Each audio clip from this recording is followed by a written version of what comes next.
Sejam muito bem-vindos a mais um episódio do Elo Dental Cast. Estou aqui hoje com minha ilustríssima esposa Lara Guiar, host desse podcast. Olá, pessoal, sejam muito bem-vindos a mais um episódio que está daquele jeito maravilhoso. E hoje a gente tem convidados para lá de especiais, né? Para variar. A gente tem, na verdade, a honra de ter muitos amigos especiais. E hoje não seria diferente. A gente está muito feliz e muito honrado com a participação de vocês. Um casal que a gente admira e gosta muito. E é um casal que faz um sucesso tremendo, né? Nas redes sociais, na internet, e tem uma qualidade de trabalho excepcional que eu admiro bastante. Então nós estamos aqui hoje com meu amigo Bruno Maia e com minha amiga... Palmas para Bruno. Palmas para Bruno. Obrigado. E minha amiga Sofia Freire. Lara, apresente, por favor, sua amiga também, né? Que ela estudou com você, a gente sabe disso há muito tempo atrás. Apresente Sofia, para quem não conhece ainda. Infelizmente eu não estudei com ela não, porque eu sou um pouquinho mais velha, mas a gente esquece esse. É como se tivesse estudado. É. Bem, Sofia, né? Sofia Freire é mãe de Olivia e de Maitê, né? Esposa de Bruno, super cuidadosa. É advogada e especialista em direito imobiliário, não é, Sofia? Isso. Atua na área há mais de 10 anos e parceira do maridão aí, que Gustavo vai agora apresentar para vocês. Meu amigo Bruno Maia é especialista em prótese pela Fumbel de Bauru. Ele é mestre em implantodontia pela Unisa de São Paulo. Autor do livro Vernissage, Fotografia e Arte na Odontologia. É professor de especialização de implante do CPGO. É coordenador do curso de capacitação clínica em prótese sobre implante também da CPGO. Entre outras muitas coisas, né? Mas aqui é só um resumo. Pai de 2 crianças lindas e marido de Sofia. E a gente está muito feliz com vocês aqui, Bruno. De verdade, a gente realmente tem uma honra grande de recebê-los. Eu estou bastante feliz, Gustavo. Eu agradeço o convite, Gustavo e Lara. É um prazer grande estar aqui. Feliz demais em bater esse papo, né? Vai ser uma conversa aqui entre amigos e tenho certeza que quem está ouvindo e assistindo aí vai aproveitar bastante. Ai, pessoal, é um prazer estar aqui. Eu já estou muito acostumada a só conversar com dentistas. Eu digo que vocês andam em bando. Minha vida é conversar com muitos dentistas. Bruno, o irmão é dentista, a esposa dele é dentista, os amigos dentistas. E eu já me sinto quase uma dentista. Não teria como ser diferente, Quando né? a gente sai para jantar, para almoçar, faz alguma resenhazinha ali, né? A gente... muitas vezes cobra ingresso, sim, porque vira um meeting de odontologia. Um evento de network. Não, brincadeira, a gente limita. Olha, pessoal, odontologia é só até certo ponto, porque depois vai ficando chato, vamos respeitar. Eu imagino como seja. A gente entende demais, apesar de sermos dentistas os dois, mas é comum ter algum casal que tem alguém que não é dentista, aí tem uma hora que a gente, pessoal, vamos limitar o assunto. Mas hoje, Sofia está aqui não para falar de direito, né, do que ela entende da área específica profissional dela, mas de todo esse bastidor, de toda essa vida, de toda essa história que ela construiu junto com o Bruno, que eu tenho certeza que por trás de um grande homem existe uma grande mulher e vice-versa. Em qualquer situação, não existe um casal que cresça sozinho, né? Sempre é crescem os dois. Mas nem sempre foi fácil, né? Não começou já com sucesso. Então gostaria, Bruno, que você contasse rapidamente como é que foi o seu começo, quando você se formou aqui em Natal e depois, como é que você conseguiu começar na carreira? Porque tem muita gente que nos escuta que é aluno e que talvez nunca tenha escutado essa história que nem sempre foi fácil, né? Teve perrengue, teve dificuldade. Conta um pouquinho disso aí. A gente se conheceu na UFRN, né? Mas antes disso, muita coisa aconteceu. Eu me formei em 2004 na UNP. Né? Inclusive estou fazendo aqui 20 anos de formado. Tentando juntar a turma aí para fazer alguma comemoração, enfim. Me formei na UNP e já segui para a pós-graduação. Então, eu já, na graduação, meu irmão é dentista também, 2 anos mais velho, e ele era 2 anos ali na frente também na UNP. E no meio do curso ele já direcionou que ia fazer uma pós-graduação voltada para a parte cirúrgica. Então, a periodontia era o grande lance ali do momento, fazia as monitorias dele e eu vi que, não, realmente ele vai partir para a área cirúrgica. E nesse momento foi que eu, na graduação, comecei a focar nos procedimentos restauradores, que eu já gostava bastante. Então, monitorias de dentística, de prótese, eu já fazia as provas, estudava bastante ali e era o monitor das turmas que vinham. E foi um aprendizado fantástico, assim. E um momento em que já comecei a pegar a mão para a coisa, né? E tive grandes mestres nessa época. Grande professor Clesito, por exemplo, na prótese fixa. E vários professores que pegavam na mão e desde essa época de graduação já mostrava ali os caminhos das pedras na área da prótese. E aí eu já... os livros que eu estudava nessa época, Gustavo vai concordar com isso também, que a prótese fixa, na época, só existia um livro, que era do Pegoraro. Sim. E aí eu pô, de onde são esses caras aqui, né? E aí eu olhava assim, não, Bauru. Não. Então Bauru realmente vai ser um grande centro de odontologia, não só da prótese. E eu sempre tive esse sonho de ir para lá. Então me formei, meu irmão já estava lá em Bauru, também fazendo pério, os cursos de pério, e implante no Centrinho. E aí eu estudei pra caramba ali na graduação ainda, porque a prova era no início do ano. E cheguei lá me achando, né? Vou sabendo de tudo. Tem a prova para especialização, né? Prova para entrar na especialização, que não é a realidade que a gente vê mais hoje. Exatamente, concorridíssimo. E aí eu olhava assim para o pessoal na sala, muita gente. E eu falava, meu Deus do céu, o que é que eu estou fazendo aqui? E aí entrava aqueles caras com uma cara de nerd, assim. Eu falei, meu Deus do céu, o que é que eu estou fazendo aqui? A realidade foi caindo, né? Fui lá, fiz a prova. Fiquei naquela doce. Será que eu fui bem mesmo? Levei fumo. E aí eu já tava lá em Bauru. E aí mamãe fez, não, você não vai voltar não, você vai ficar aí. E aí eu falei, não, beleza. Qual é a próxima prova para especialização? Não, só daqui a 6 meses, na Fumbel. E aí eu falei, não, até lá eu preciso fazer alguma coisa. E aí eu soube que na época tinha o estágio lá na USP. E tinha prova também para fazer esse estágio. Também concorridíssimo. Mas eu comecei já um curso de aperfeiçoamento em prótese sobre implante com um dos professores lá da USP, que era um curso que funcionava na clínica dele. E aí, nessa época, a gente já formou uma grande amizade e eu passei na prova do estágio, comecei a estagiar com os professores, com a Lucimar Falavinha, Renato de Freitas, e fui conhecendo o terreno. Fui vendo como funcionava tudo, como eram as provas que eles aplicavam. E até então, era foco total na prova da especialização ali, nos 6 meses. Chegou o dia da prova, eu digo, meu amigo, se eu não passar esse negócio aqui... E realmente, no dia da prova, eu saí de lá, fiz, não, eu tô tranquilo, eu sei que uma das vagas aqui tô seguro, minha. Né? Tô seguro. E aí realmente veio a aprovação, e para minha surpresa, em primeiro lugar, mas assim, fruto de muito foco, muita dedicação ali. E eu tava lá só para aquilo. E aí, depois daquilo, muitas portas se abriram, aí foi curso de especialização, né, 1 ano e meio. Depois fui para o mestrado lá em São Paulo. Mas eu queria fazer o mestrado em Bauru, também fiz uma prova lá e não passei. E muitas coisas aconteceram que, na verdade, a gente não pode falar aqui, mas assim, foi um período em Bauru especificamente de muitos questionamentos, muito preconceito, vamos dizer assim. Né? Até hoje existe, né? Imagina naquela época, isso 2004, né? Que você falou? E você se formou em 2005 ali, aproximadamente. 2005, finalizei em 2006 a especialização. E foi uma época também que eu peguei a geração dos filhos dos professores. Então você imagina a concorrência triplicada e assim, num grande centro que todo mundo estava querendo fazer aquele curso, enfim. E aí teve muita questão de preconceito, que eu também não vou mencionar aqui. Preconceito no que eu digo é regional. Nordestino, né? O nordestino, é o cabeça exatamente. Chata, né? O que é que você está fazendo aqui? E o povo, eu sentia que o pessoal analisava assim, esse menino está fazendo o que aqui, pelo amor de Deus? Esse sotaque aí, você acha que vai para onde com esse sotaque? Então era daí para baixo. Mas enfim, para encurtar a história, lá foi uma época que o professor me chamava para atender os pacientes na clínica dele, dos cursos dele. E já confiava em você para isso. E aí eu ia com o maior prazer do mundo. Eu ia porque eu estava aprendendo, porque estava ganhar R$0, né? Ganhar R$0. Não ganhava nada. Até às vezes limpava instrumental. Sim. Então, e aí já abrindo um parênteses aqui para pegar esse gancho. Hoje, eu fiz hoje que eu digo, recentemente, a gente faz uma seleção ali. A gente estava precisando de um estagiário lá na especialização de implante do CPGO.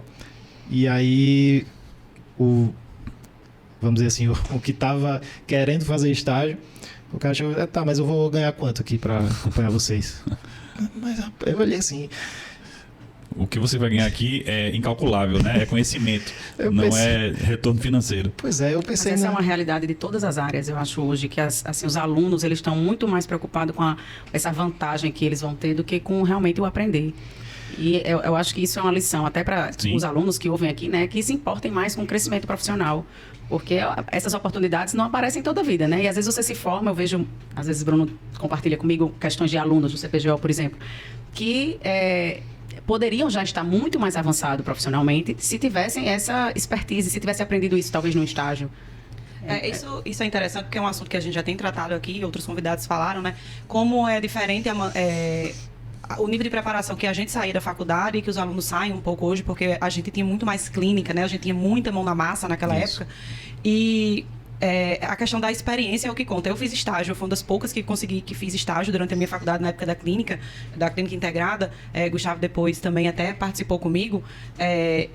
E a gente não... Eu lembro que eu tinha um valor financeiro que eu ganhava, mas eu lembro que o valor financeiro não era o que importava para mim, né? E hoje a gente percebe muito nos alunos essa ansiedade de ficar rico, de ficar...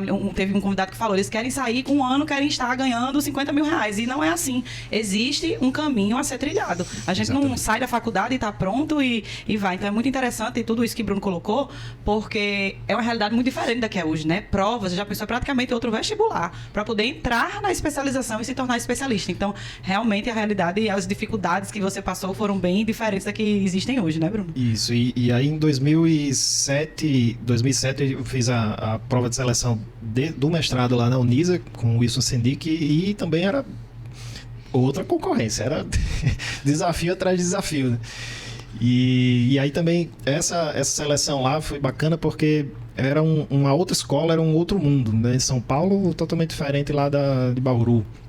E foi bacana a experiência lá também, né? Amizades, novos mestres, ensinamentos dali para a vida. E nesse meio de campo aí teve a minha melhor residência, que eu trabalhei na clínica lá, que o mestrado era 2 dias na semana, os outros dias eu tinha que fazer alguma coisa, né? Para não ficar sem fazer nada, lancei currículo lá nas clínicas em São Paulo, e até que enfim essa me chamou, e eu ocupava ali de quarta a domingo, trabalhando ali 15 horas por dia. E era só prótese, só procedimentos restauradores. Então foi a minha maior residência, um tempo de aprendizado. E aí eu sempre quis voltar para Natal. 2008, 2009 já estava aqui e comecei a atender alugando um consultório lá na Gastroprocto. Era um consultóriozinho lá. Não sabia nem que ali tinha dentista. Anexo tinha nessa época. Ah, tá. Nessa época tinha um consultório anexo ali ao centro cirúrgico e aí eu analisei, quanto que vai ser o aluguel, fazendo as contas ali na ponta do lápis e falei, não, então eu vou atender, vou tentar aqui criar um leque de pacientes, né? E assim, na época eu não conseguia pagar auxiliar nem nada disso, era só o dinheiro do aluguel ali e olha lá, eu atendia a mãe dele era às vezes auxiliar dele. Exatamente. Sério? Às vezes eu chamava minha mãe enfermeira, né? E aí ela às vezes estava ali um dia de folga e fez, então vamos auxiliar lá que tô atendendo sozinho. Eu atendia, lavava o instrumental, botava para esterilizar. E aí passei um ano nessa luta lá do consultório alugado e o pessoal da Carlos Alexandre, né? Carlos Alexandre Câmara, Joube Fonseca e meu irmão que já atendia lá. Seu irmão de Sérgio Maia, né? Algumas pessoas que talvez nos escutem já conhecem, talvez nunca tenham feito essa ligação, mas Sérgio Maia é um grande cirurgião, né? Atua hoje muito com reconstruções ósseas, dá curso no Brasil inteiro, então é outro grande profissional e que também passou pelo mesmo, talvez, perrengue lá em São Paulo. Tudo que vocês estão vendo hoje de sucesso na carreira, para quem já conhece, foi fruto dessa época aí de perrengue, de dificuldade, de correr atrás mesmo e saber colher, saber plantar para colher depois, né? E eu acho que é isso que você está meio que, de certa forma, mostrando, que você plantou muito para chegar onde chegou hoje. E nessa época ali, passou uns 2, 3 anos, aí eu acho que foi 2011, 2012, que eu tive a oportunidade de fazer o processo de seleção lá para professor substituto da UFRN, na prótese fixa. E aí fiquei 2 anos como professor substituto, foi onde eu conheci Gustavo lá. Você se formou em 2010. 2010? Mas em 2011 eu estava lá ainda, fazendo alguns cursos, acompanhando mestrandos. Eu sempre tentei aprender e aí a gente se encontrou por lá. Estagiário lá. Foi nessa época eu já via que Gustavo já era também diferenciado, Obrigado. Vamos dizer assim, mais interessado também em tópicos, em coisas extra graduação. Por exemplo, coisas de prótese sobre implante naquela época era muito escasso assim na graduação, os professores ministravam e a gente já trocava uma ideia sobre isso, eu lembro muito bem. E foi uma experiência, uma época muito boa, e que eu digo isso nas minhas palestras, nas minhas aulas, foi uns 2 anos e meio, de uma experiência fantástica como professor de universidade, e também serviu para eu saber o que eu não queria, que era a carreira acadêmica. Sim. Aí eu falei, não, isso aqui não é para mim. Eu gosto de atender, minha dedicação vai ser bunda no mocho, vai ser atender paciente, vai ser consultório, e professor da aula vai ser em cursos de especialização, cursos de aperfeiçoamento, que são os cursos que eu ministro até hoje, os cursos de pós-graduação, porque aí as aulas, tudo, vão ser do meu jeito, não vai ser de como funciona na universidade, que você tem que seguir o fluxo ali. E eu acho que nessa trajetória aí foi, como você falou, foi perrengue, foi dedicação, né? Estudo, muita indo atrás dos renúncia. melhores. Você imagina 20 e poucos anos, tá lá em Bauru assistindo o Carnaval de Salvador na televisão, doido para ir, mas tendo que ficar lá estudando sem ninguém na cidade. Então foi época boa, mas de muita renúncia, muito estudo, esforço, e que hoje a gente tá colhendo, né? Isso aqui é bacana também. E quando é que Sofia entrou nessa história? Eita, Pô, Sofia pode contar essa parte, né? Na verdade, eu conheci Bruno, a gente se conheceu em 2015. E ele, assim, como dentista, para mim ele já era me apresentaram como se ele fosse uma referência na área dele. Então eu achava ele famosinho. Assim, mas a gente se conheceu em 2015, realmente ele já tinha um consultório bem estabelecido, já era já tinha passado por esses perrengues todos. Eu cheguei na parte boa. Graças a Deus não vi metade desse sofrimento, mas assim, acompanho um profissional extremamente dedicado, que se atualiza constantemente. Ele disse que viu os nerds lá, mas eu acho ele nerd. Assim, eu acho ele super nerd. Bruno estuda muito, assim, o hobby dele é realmente estudar novas coisas, ficar vendo, ele vê live, ele vê cursos, ele está o tempo todo consumindo a odontologia consome muito a vida dele, e eu vejo prazer nos olhos dele quando ele está se aperfeiçoando, ou está dando uma palestra, ou está atendendo, ou termina um caso. Agora, assim, os casos específicos, ele sempre acha que poderia ter ficado melhor, porque é extremamente perfeccionista. Mas, assim, tirando essa parte, a gente já passou também por muito perrengue. E eu até estava dizendo aqui antes, né? Essa parte estratégica de cuidar do consultório, da parte financeira, dos contratos, das propostas, foi tudo depois que a gente organizou, porque Bruno fazia tudo. Eu assisti até, acho que um episódio daqui que alguém disse algo parecido. Não cobra ninguém. Eu me lembro que quando eu comecei a ver as coisas do consultório, Bruno tinha cheque, tipo assim, cheque de paciente, 3 cheques vencidos de quantias altas, e já tinha botado tudo na boca do paciente. Eu disse, meu Deus do céu.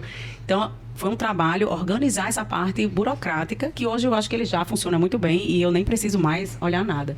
Sofia, mas aí então houve um momento que ele pediu socorro nessa parte, ou você foi dar uma curiada para ver como é que estava, ou houve realmente, vocês sentiram juntos essa necessidade de fazer uma organização, de colocar ali essa parte de contrato, de gestão mais no eixo?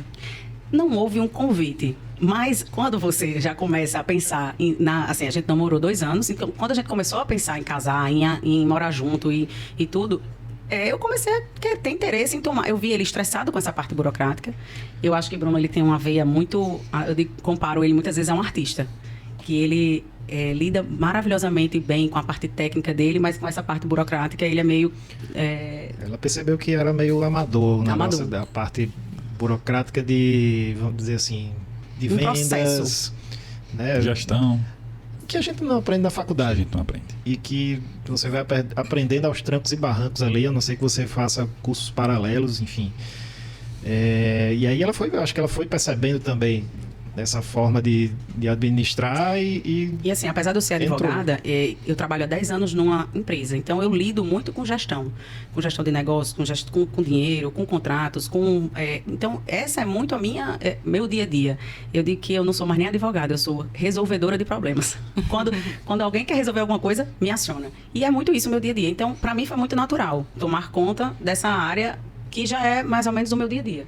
Mas é muito complexo, porque vocês até... Eu digo, o imposto de renda do dentista é uma confusão.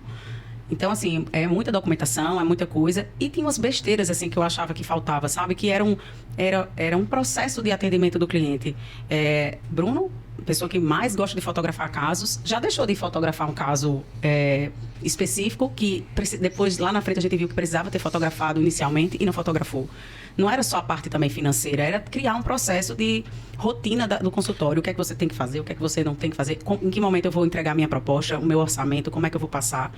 Então, eu acho que isso foi se aperfeiçoando realmente com o tempo e com alguns, não faço gestão, mas algumas dicas e algumas pequenas alterações. Quando a gente começou a namorar, ela já começou a organizar, sabe o quê? O Instagram. Aí ela... então tem o dedo de Sofia aí nesse Instagram. Lógico que tem. É interessante saber que chegou o olhar feminino para dar o brilho aí no final que faltava aí na sua carreira. Eu precisava dar uma cara profissional. Primeiro, quem me orientou em relação a isso foi o Carlos Alexandre. Ele fez, olha, quer dar uma cara profissional no seu Instagram, apague primeiro essas suas fotos aí meio doido na praia, foto com cachorro, apague, começa a postar coisa de dentista mesmo. Que ano foi isso, Bruno?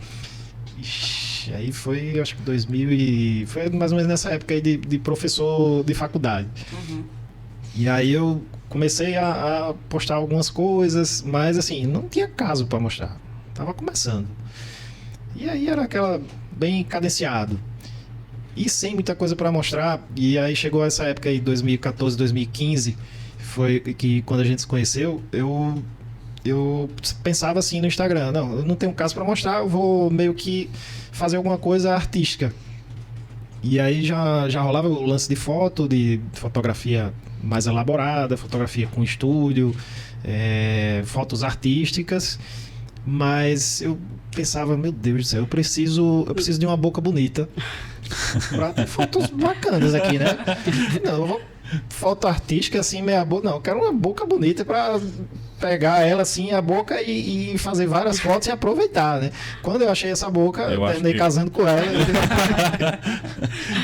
Eu lembro desse ensaio. Eu acho que tem várias fotos de Sofia até hoje, né? A gente fez muitos trabalhos de Bruno. Na época, que até isso tem moda, né? Teve uma moda dessas fotos, e fotos com brilho, e foto... Eu já fiz todo tipo de foto que você possa imaginar. Foto chupando uma fruta e caindo a gota da fruta. Eu disse, meu Deus do céu, um negócio... Ainda bem que essa moda passou. Não, mas assim, com o Instagram, o que é que eu percebi aqui, Bruno? Como era que ele usava a ferramenta? Ele usava o Instagram como forma de... E muito sem...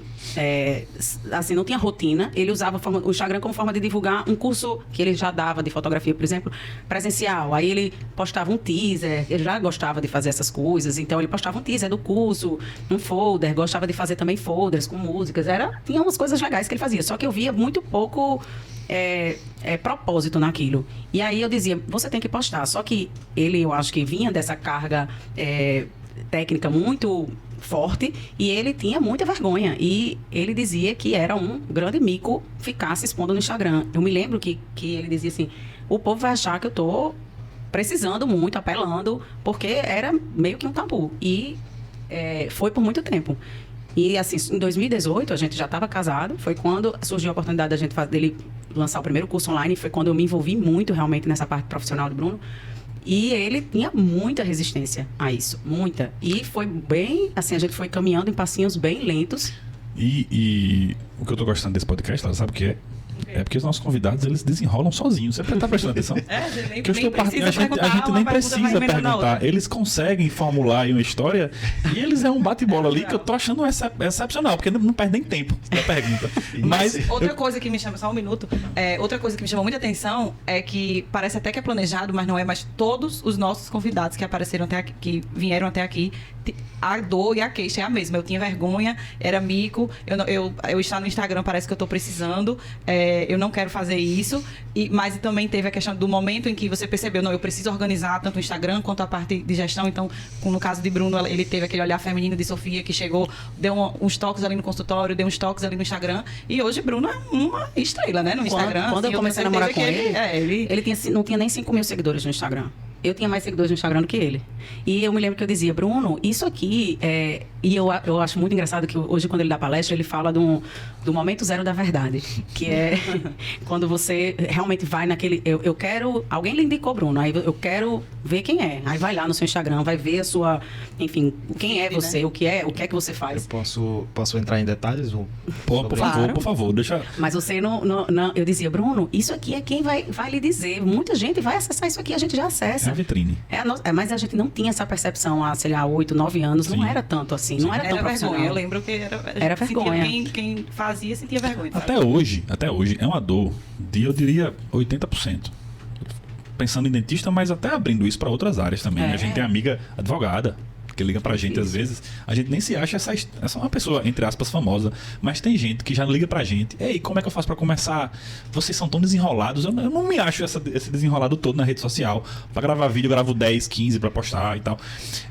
Mas tem muita gente que tem essa dor, é genuína, de que postar é muito difícil, se gravar é muito complicado, tem vergonha, é uma dor muito, muito prevalente num universo gigante de pessoas.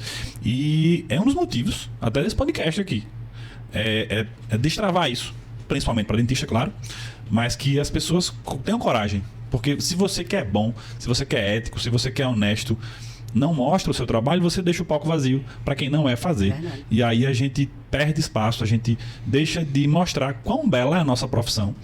A gente começa a perder. Para quem nunca viu um dente branco, aquele negócio branco, aquela faceta horrível, né? Que a gente, dentista, que trabalha com isso, não acha bonito. E começa a virar um mito de que toda faceta é daquele jeito. E a gente que trabalha, eu e Bruno, com estética, a gente tem que reverter essa questão, reverter esse mito, porque alguém que... Muitos pacientes relatam isso no consultório, né? Às vezes você vai propor, mas vai ficar daquele jeito, igual não sei quem que eu vi na internet, aí você tem que, né, conversar com o paciente, mostrar que não é bem aquilo e tal. E aí em 2000 e só pra... Ele ia falar um detalhe. Deixa ele falar o detalhe que ele ia Então, falar. é o detalhe. Você falou do momento zero da verdade, que é só para explicar melhor assim do que se trata, né? Que o Google ele menciona a jornada do consumidor, né? E como que era antigamente? Havia o estímulo, ou seja, eu dou sempre esse exemplo. Você está assistindo um jogo de futebol, aparece um comercial, né? Antigamente aparecia aquele comercial anunciando um produto. Ou seja, houve o estímulo, você se interessou pelo produto. O próximo passo agora é o primeiro momento, o momento da verdade, o primeiro momento da verdade, que é você ir até a loja, contato com o vendedor, e até então só informações boas. E aí você termina adquirindo o produto, que aí entra a segunda fase, que é o da experiência. E aí o Google fala que hoje existe uma lacuna ali entre o estímulo e o primeiro momento da verdade, que é o momento zero da verdade. Ou seja, a jornada hoje ela ainda está bem parecida. Há o estímulo ainda, você ainda vê o comercial, você vê o produto sendo anunciado, mas agora, antes de você ir para o primeiro momento da verdade, você agora pega seu celular, você pega seu computador, seu tablet e vai pesquisar sobre aquele produto. E ali é uma infinidade de informações que você vai achar. Vai ter sites de fóruns com opiniões de quem já comprou e quem está usando. Você tem YouTube comparando aquele produto com outro. Você tem opinião de amigos. E aí é infinidade de coisas que vai influenciar até você ir até o produto e adquirir. E aí você adquire, vai para o segundo momento da verdade, que é o da experiência, e vira um ciclo sem fim. Porque agora você está influenciando o momento zero da verdade de outras pessoas. Porque agora você não está mais...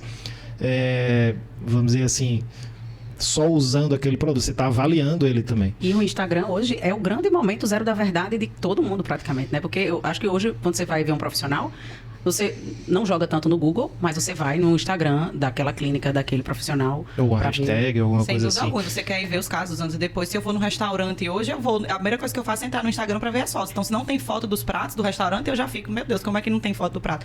É a mesma coisa com um profissional. A gente tem que ter caso, tem que ter a sua história, a sua vida, um pouco do que você faz para que o paciente possa decidir se vai lá mesmo ou não, né, Bruno? Lara falou do antes e depois, eu me lembrei Sim. das famosas Sim, fotos de sim, antes e depois, sim, que isso sim. teve uma repercussão. Foi. Que a gente se encontrou já Eu lembro. no CRO, né? Foi. Enfim, mas isso também, olha, essa ousadia de postar fotos de antes e depois, naquele momento em que não tinha muita definição se estava certo, se estava errado, se podia, se não podia, eu acho que isso gerou engajamento também para Bruno. Numa época que era mais fácil conseguir seguidores, hoje a gente tem algoritmo, nada muito orgânico, tudo muito feito por meio de, enfim, de tráfego pago.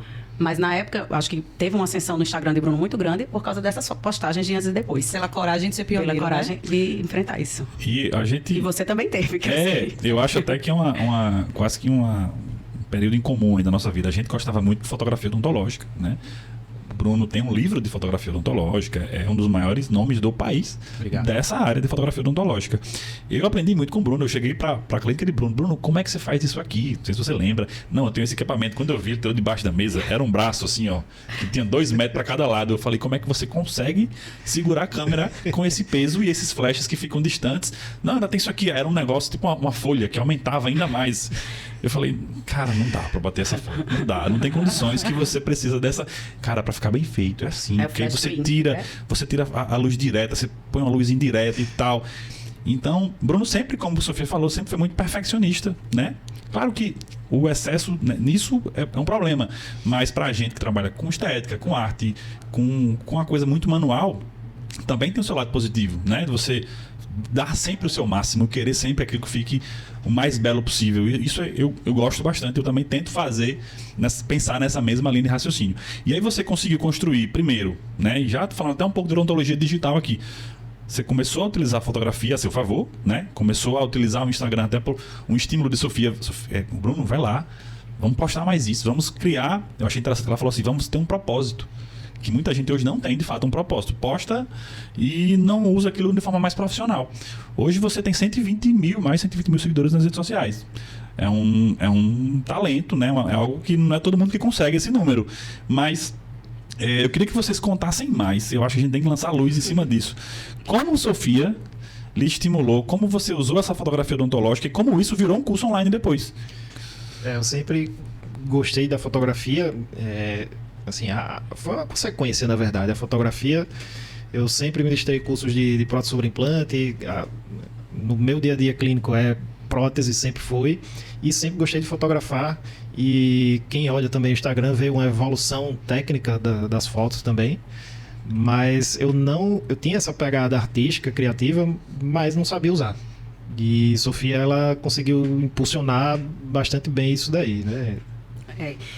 Tem uma coisa também que eu acho que quando você começa a usar rede social, você tem que ter em mente. Antigamente, eu acho que hoje ninguém fala mais isso, mas há uns anos se falava muito que quem vai trabalhar com qualquer coisa digital vai trabalhar menos. Não tinha muito essa... Tem, até hoje. Mas ninguém imagina o trabalho que dá fazer um vídeo, né? Fazer uma postagem. Quem nunca fez um curso online, que é o que Sofia e Bruno vão falar um pouco aqui sobre a experiência deles, a gente fez e a gente participou disso. E quando a gente entrou e estava lá já no meio lá do furacão, eu digo a vocês com muita sinceridade, eu não tinha ideia de como era. Eu fazia assim, como que esses grandes nomes, esses grandes players conseguem há tantos anos estar sobre essa pressão? É algo que realmente quem não faz não tem ideia, né, Sofia?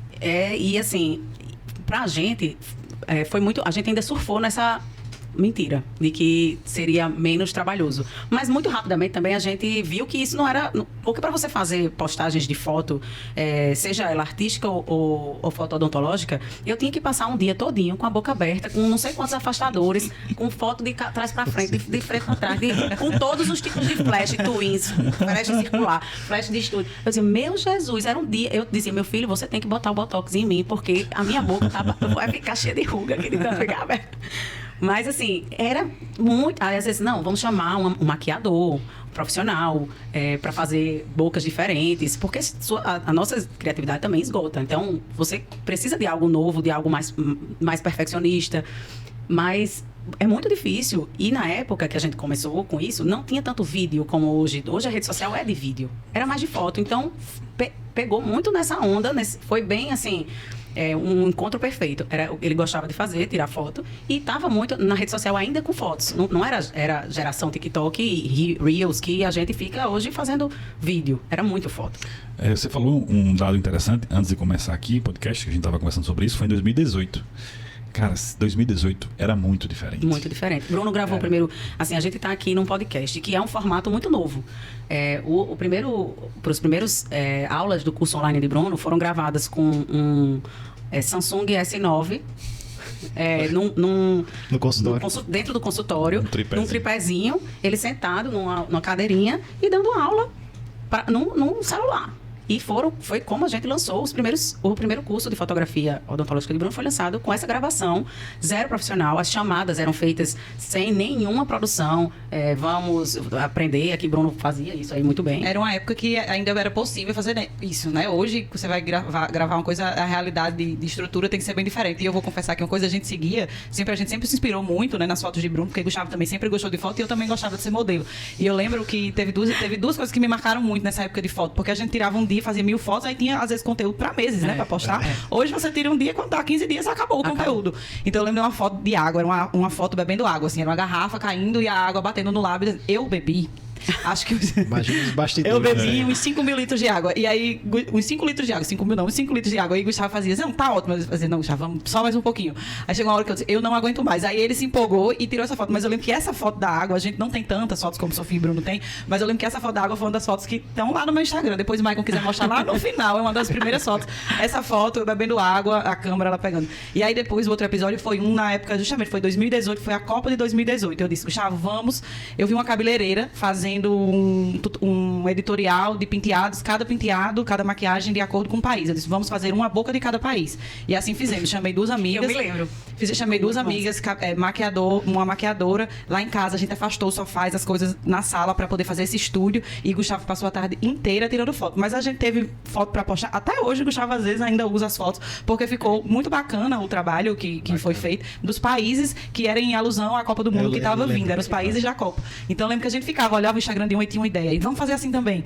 E eu lembro muito dessa época da foto e agora bateu até uma nostalgia da gente lembrar de como mudou a realidade, né? De quem tá nas redes sociais. E é bacana contar esses perrengues, esses bastidores, porque de fato eu escuto demais. Você fez curso online, é bom demais, né? Só gravar e vender. E aí você tá pronto. Conteúdo, você não precisa nem trabalhar mais. Pessoal, não funciona assim, tá certo? Não se iludam com essa conversinha. Às vezes, né, a gente tem empresas que podem ajudar e falam assim, vamos fazer, é fácil, é tranquilo e tal, você paga aqui um X e aí, se der certo, ótimo, enfim. Não é tão simples, mas graças a Deus de vocês, até pela época, né, 2018, 2019, nem pandemia tinha acontecido ainda. Então, quando chegou a pandemia, vocês tinham uma ferramenta pronta, né? Você já tinha uma expertise que muita gente não tinha. Aí, de fato, na pandemia, vocês conseguiram surfar uma onda bem legal. Que foi até um dos melhores lançamentos, né? Foi no meio da pandemia. Foi. A gente, na verdade, a história da pandemia, dos perrengues já casados, a pandemia foi um perrengue que a gente passou, né? Porque foi quando eu percebi que, apesar de Bruno já ter um consultório muito bem estruturado, que a gente, como casal, vivia muito hoje e não... Acho que todo mundo foi meio pego de calças curtas na pandemia, né? Mas, assim, eu vi como a gente precisava se organizar muito mais. A gente tinha uma filha de 1 ano e pouco. A Olivia tinha 1 ano e pouquinho, no auge da pandemia, em 2020, né? A gente pensa que foi um dia desse, mas já fazem 4 anos.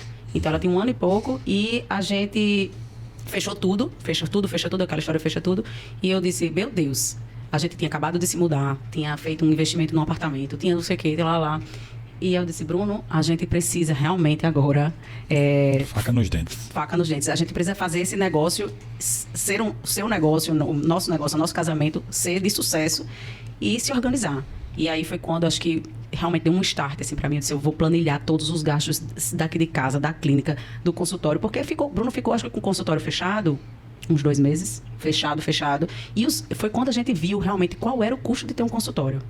Porque eu acho que no dia a dia vai muita coisa acontecendo e você, o protesista, pela minha experiência aqui com o Bruno e com outros protesistas que eu converso, ele ganha bem, mas ele gasta muito. E o protesista muitas vezes se enrola com o laboratório, às vezes faz um tratamento, ganha bem, mas acumula um laboratório com um de outro. Enfim, isso foi quando a gente organizou essa parte do consultório realmente e viu quanto era que o consultório gastava e quanto era que rendia. Foi para a planilha mesmo. Eu não sou boa de planilha, mas assim, botei a faca nos dentes e fiz. E aí, assim, uma grande salvação pra gente foi já ter esse embrião do curso online, que vinha de 2018, mas não era tão... Bruno fazia, eu acho que 2 lançamentos por ano. Em 2018 e 2019, eu acho que foram 4 lançamentos que foram feitos. E em 2020 foi quando a gente lançou o curso mais vezes. E foram os melhores lançamentos. E foi, assim, um respiro da gente naquele momento de pandemia que muita gente tinha receio de ir para a clínica. Muita gente não queria ir para dentista. Dentista ficou visto como, na época, o povo tinha medo, né? Aqueles face shield do tamanho dos... assim... Eu lembro até que eu ganhei uns face shield, que eu fiz umas postagens com um face shield diferente. Aí o povo perguntava, de onde você comprou, onde você comprou? E aí eu mandava o link. Aí eu mandei mensagem pro vendedor. Ei, você vendeu alguns aí? Mas vendeu não sei quantos. Eu vou até agradecer a você enviando mais 2 face shield pra você. Porque a gente vendeu demais depois que você postou. E assim, acho que ela não vai lembrar, mas uma das piores fases da pandemia ali no início também, e que ela falou, você percebe quanto custa ali manter um consultório. Eu lembro que já estava ali no canudinho no mês, e veio um cara dos Estados Unidos, veio em contato comigo no Instagram para comprar 15 imagens. E aí vendi em dólar, né? Uhum. Então assim, ajudou bastante. Sim, ajudou bastante naquele mês. A nossa direção encontrou a foto da foto, né, diretor? O diretor vai colocar aí. Eita! Cadê? Essa da aula, Lara, eu quero me lembrar. Enquanto a direção se organiza ali para colocar a foto, o que eu acho que a gente precisa também falar aqui, porque a gente é pai, a gente também teve filho pequeno. Olha a foto lá. Ó. Ei, maravilhoso. 2015. Essa daí, 2015. Olha aí. Diz a lenda que foi 7 litros d'água. Em agosto de 2015, essa foto. Eu lembro até hoje como eu tirei ela. Tem acabado de comprar o flash que Bruno tem indicado. O flash do estúdio tá atrás, assim, né? Exatamente. Aquele twin da Nikon que tem uma... Aí eu coloquei atrás, enfim, ficou bem legal. E a gente tem filhas, tem 2 meninas também, e na pandemia foi um perrengue gigantesco. Colocar 2 crianças em casa por tanto tempo, né? E... Haja criatividade. E ao mesmo tempo, quando a gente foi lançar o curso também, foi uma conversa em casa. A gente sentou, nós 4, e falou assim, olha só, papai e mamãe vão trabalhar de manhã, de tarde e de noite. A gente vai chegar em casa e a gente não vai ter tempo para vocês. É por um tempo, mas vai passar. Porque era o tempo que a gente tinha para produzir os conteúdos, para fazer, porque a gente fez muita coisa sozinho, né? O design era lá no Canva. Então a gente realmente teve esses perrengues bem pesados também, e a gente sabe que a maternidade não é algo fácil para a mãe e para o pai, talvez mais para a mãe. Como foi para você, Sofia? A gente vê hoje uma fama, a gente vê hoje um momento de sucesso, mas eu acho legal a gente falar de vida real também. Como foi para você ter 2 filhas nesse turbilhão de coisas, de pandemia, de Bruno trabalhando, e como é que, de lançamento de curso? Quando eu engravidei de Olivia, na pandemia a gente só tinha Olivia.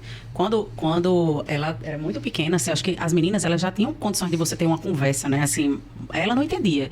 E o meu trabalho, eu consigo distanciar muito o meu trabalho, porque para mim eu funciono, quando eu entro na empresa que eu trabalho, eu começo a só focar naquilo. Aí eu saio, eu trabalho minha mente para sair daquela caixa do trabalho e entrar na caixa de casa.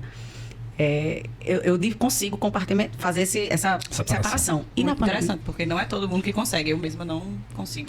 Parece que, assim, tem dias que eu digo, se eu não me esquecer de tudo esses problemas que eu deixei aqui, eu vou enlouquecer. Então, eu tenho que deixar esses problemas para resolver amanhã. Mas foi muito, assim, não foi sempre assim. Uhum. Mas, e aí, na pandemia, foi justamente, para mim, me desorganizou completamente, porque eu comecei a trabalhar em home office. Eu fazia tudo em home office. E eu acho que foi o período da minha vida que eu mais trabalhei na minha vida e, inclusive, totalmente descompensado. Porque eu estava no meio de uma reunião e a Olivia estava brincando e gritando e eu tinha que... Sabe aqueles memes da época que os pais estavam na reunião de trabalho e a filha entrava? Era a minha vida. De fazer reunião de diretoria com a câmera desligada e ela no meu braço. E ainda tendo que, assim, dar um apoio moral a Bruno, que estava aperreado, com o consultório fechado. Foi muito difícil. Ainda bem que, assim, foi pouco tempo, totalmente fechado para Bruno, acho que foi pouco tempo, mas eu passei 7 meses trabalhando em home office. E para mim foi muito desgastante esse trabalho em home office. Eu não sei como você sentiu, assim, teve alguma coisa positiva, né? Porque a gente ia muito à praia, viveu essa fase de Olivia muito bebezinha, mais intensamente, assim, presente, mas não deixa de ser bem complicado e tinha toda uma tensão, né? E os cursos online, era como você está dizendo, o Bruno fazia muitas vezes as lives, que eram 10 lives, hoje eu acho que fazem só mais 3, 4, jornada são menos lives. Mas eram 10 lives preparatórias para os lançamentos e eram todas depois que ela dormia. Só que muitas vezes ela acordava no meio. Chorinho no meio da live. Foi bem assim, complexo, experimental, mas foi dando certo. Eu acho que nesse momento aí com a Olivia foram criadas várias memórias afetivas aí, mas eu também aproveitei um tempo para gravar outro curso, que era um curso de como mexer no Keynote e PowerPoint, que era o Slide Design. E aí gravei esse curso inteiro na pandemia. A gente lançou, era outro produto que estava lá na esteira, a gente ofertava, a gente dava desconto, enfim, era um outro plus, vamos dizer assim, no curso de fotografia, no curso online, que estava ali em andamento, né? Era uma loucura. O que eu acho também que o curso online, como o ápice assim, de produtividade veio na pandemia, querendo ou não, foi favorável profissionalmente falando, porque Bruno estava mais distante do consultório, pelas condições. Então, ele conseguiu produzir, mas eu não vejo... hoje, ele já está bem mais distante dessa realidade de cursos online. E, sendo bem honesta, assim, porque eu acho que ele não tem saco mais. A verdade, assim... Dá uma canseira. Sem saco, com preguiça enfim, de fazer esse tipo de jornada, de chamar, de lançamento.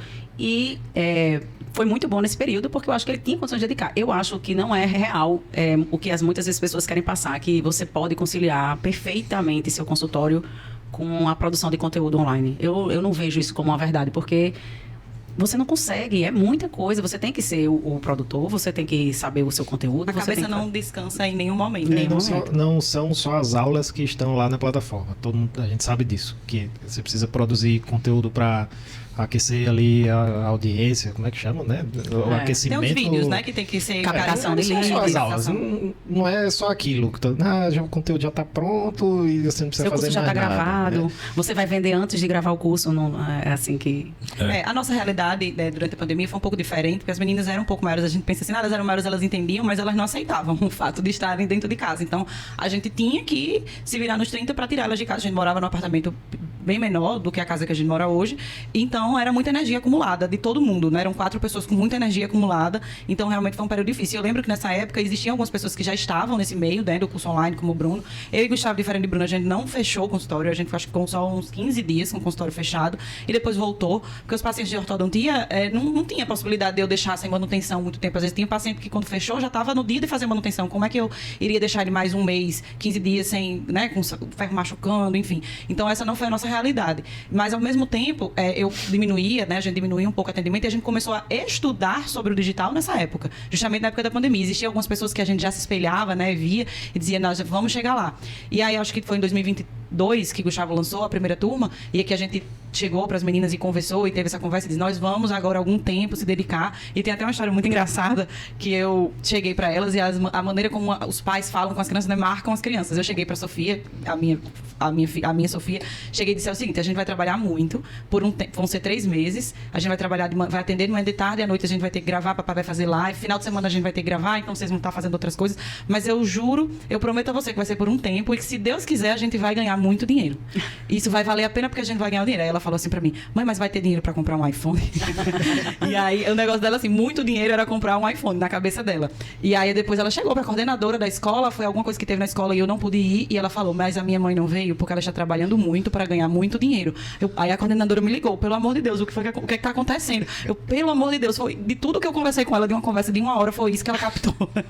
Então a gente passa a gente tenta conciliar, por mais que a gente tente planejar, sentar e conversar com as crianças e tentar fazer um planejamento familiar, às vezes nem tudo sai como planejado, né? Então a imagem que eu achei que eu tinha passado para as crianças tinha sido uma e elas entenderam diferente. E realmente foi um período bem difícil, né? Deu certo, a gente fez a primeira turma.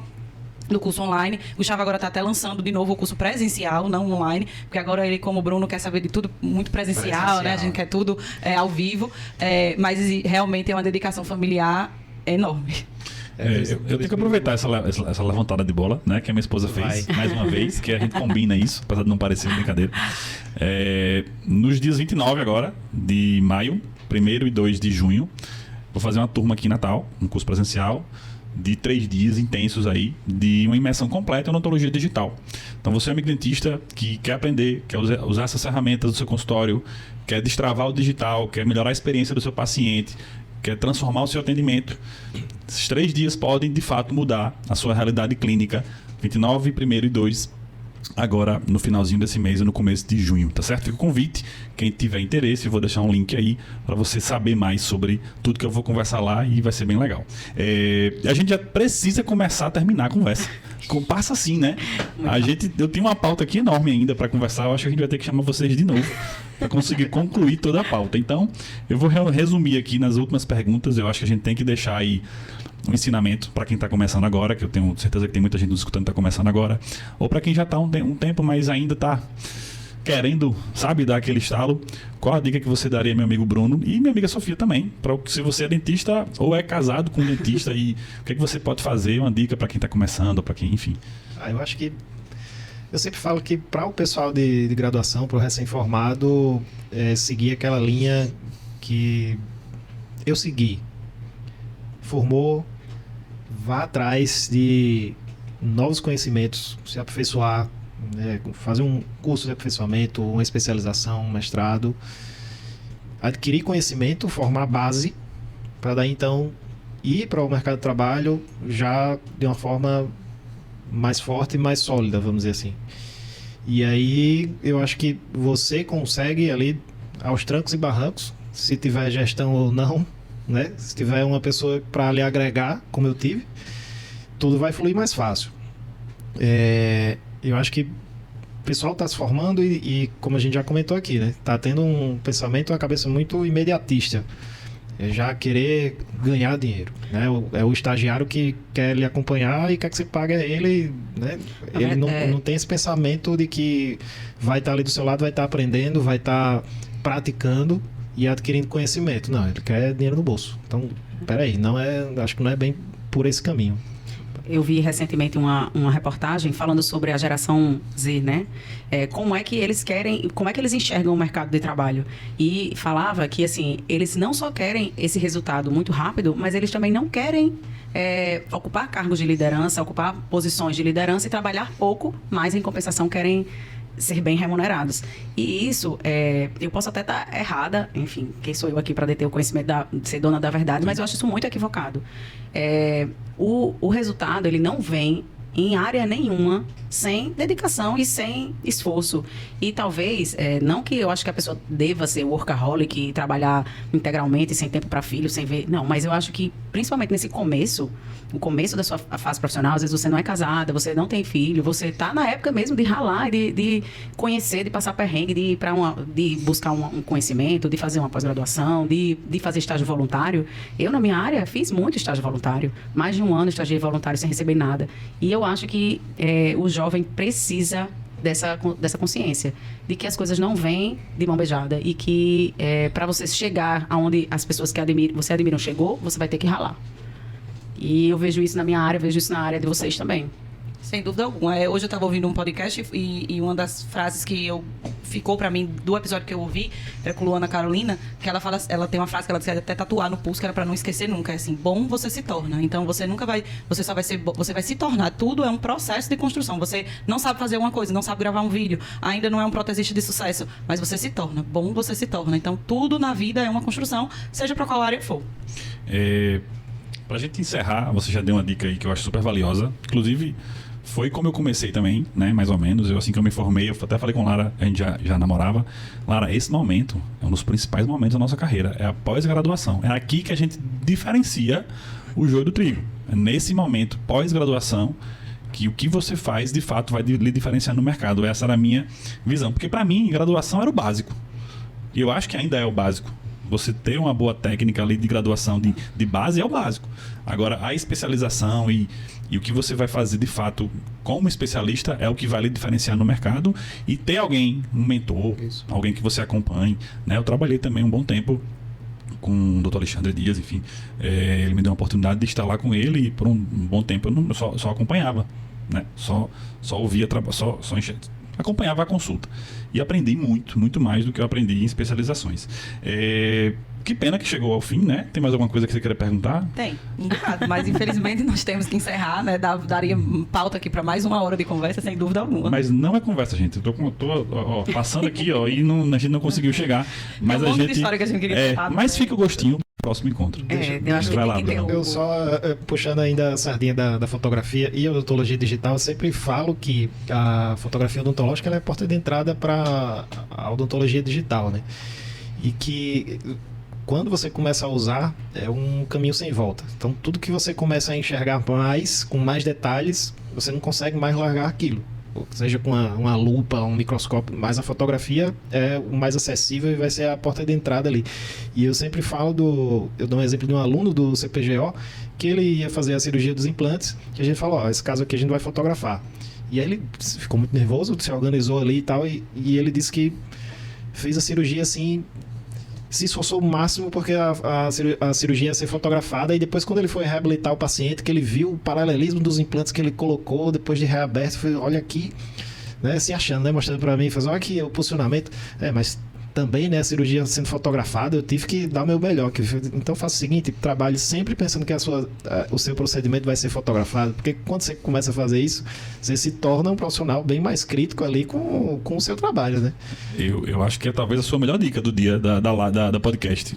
Bruno encerrou o podcast com chave de ouro. Encerrou com chave de ouro. Então eu queria agradecer, de verdade, o tempo de vocês, você que é corrido, Sofia, Bruno, muito obrigado a participação de vocês aqui. Eu tenho certeza que vai inspirar muita gente.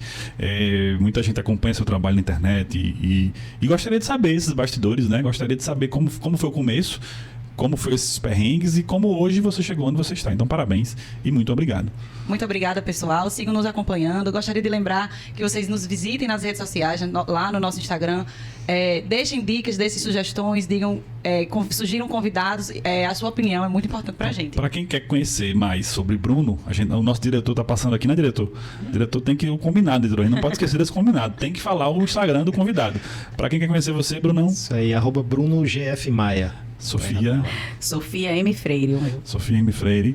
Lara Aguiar M. E o meu é Gustavo Cavalcante F, _. Lá eu falo muito sobre odontologia digital, que é o meu tema de estudo, é o meu tema que eu tenho investido o meu tempo. E muito obrigado, pessoal, até a próxima. Aguardem que a gente já tem, próxima semana, mais podcasts. Muito obrigada, gente. Beijos.